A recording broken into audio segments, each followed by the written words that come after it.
This is the beautiful Fraser Valley of British Columbia, and this isn't too bad looking either. It's the 2023 Kia Sportage, in this case, a plug-in hybrid electric vehicle. Let's take it for a drive today. It's time for Family Wheels.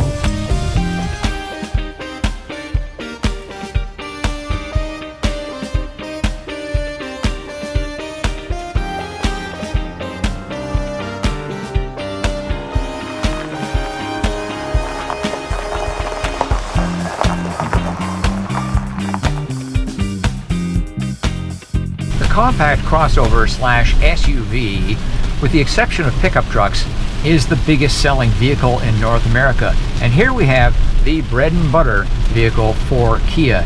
It outsells everything else the company makes and sells in America.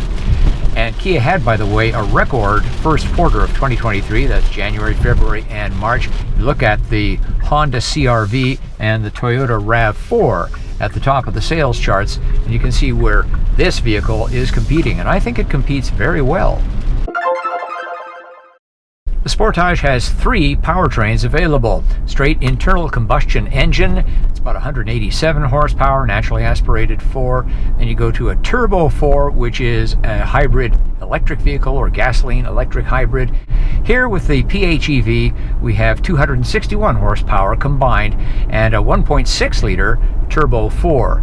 There's also a 6-speed automatic transmission, and on this spec, all-wheel drive. This is one of many PHEVs that has an all-electric range estimated at just over 50 kilometers, just over 30 miles. And while its all-electric range is pretty average, it'll probably handle most of a day's local duties while using little or no gasoline. A longer commute, not so much. Perhaps the best aspect, though, is the onboard charger, the equipment which determines how fast the battery can be replenished. It's a 7.2 kilowatt-hour unit, which has twice the charging intake of some other PHEVs, and can better use the output of a level 2 charger, the kind most frequently found in homes. Thus, while a PHEV needs to be plugged in more frequently than a fully electric vehicle, this one can charge up in much less time than some of its rivals, about 2 hours on level 2. You have three choices for electric drive. Automatic mode, you can go to hybrid mode, and that's hybrid all the time. And then you can go electric mode only, and it will stay there until you hit the pedal and the engine kicks in. Then in terms of driving modes, we have Eco, Sport, and Smart, and then there are three terrain-related modes as well: snow, mud, and sand. On smooth roads, the ride is excellent and quiet.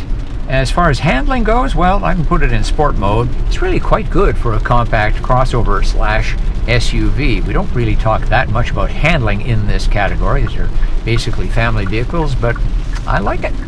The new design of the Sportage for 2023 makes it longer by about that much.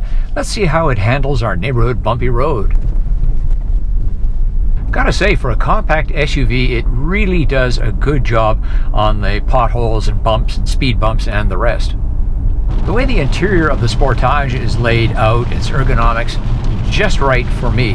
The windshield rake is excellent. The A-pillar, these days, well, on all vehicles, the A-pillar tends to be large, but I'm not bothered by it here. I don't see it as a hazard to motoring. There's lots of glass there, and the sunroof is not too far back. And the overall feel of how it wraps around you is, for me, just excellent. The upholstery across all the vehicles is a leatherette, if you will, vinyl. Here at this specification, we have ventilated front seats as well as heated and heated rear seats too. Heated steering wheel additionally. And one touch that you're going to like if you live in a cold area, an electrically heated windshield. After driving multiple Kias, I've gotten used to their somewhat strange arrangement of controls here in the center stack. It's two layers controlled by soft buttons. So one will give you map nav, seat track, radio, media setup for the vehicle, and then you press the other button down below and it returns to climate.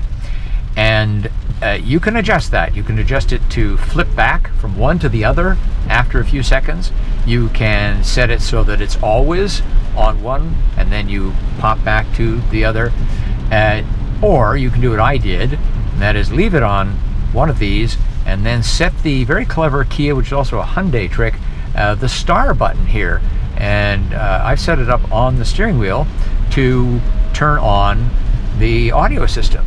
And so once that's on, you can tell what you're listening to up here, and then switch modes, AM, FM, satellite, phone projection as they call it, Apple CarPlay, Android Auto. You can do all that over here, adjust the volume and mute if you need to, and change channels as well. You never have to look over here, and this can just be for HVAC.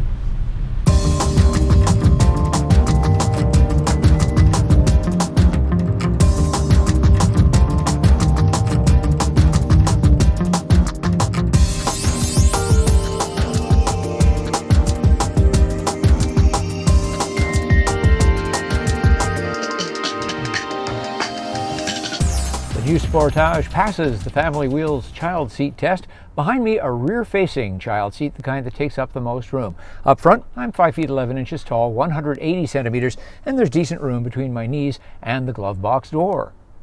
Adult passengers won't suffer in the rear seat of the Sportage. Look at all the room I've got for my knees. At this trim level, we have a number of useful features, including heated rear seats. There are a couple of USB Type-C ports, cleverly hidden in the front seats. Also clever, this slot up here. There is a band of rubber, presumably for gripping an electronic device. Also, we have 2 hooks down here. As far as the seats go, they don't adjust fore and aft. However, they do adjust for rake. And additionally, we have a panoramic moonroof. As far as compact SUVs that are also PHEVs, competitors to the Sportage include the Mitsubishi Outlander, Toyota RAV4 Prime, the Ford Escape, and there is, of course, the cousin to this vehicle, the Hyundai Tucson.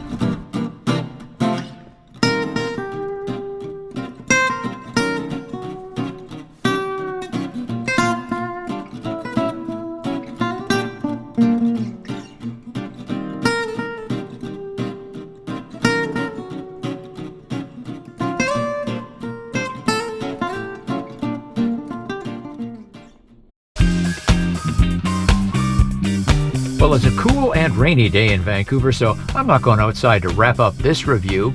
The Kia Sportage PHEV for 2023 is an excellent vehicle, and there are many other Sportages available at lower prices that have its basic goodness.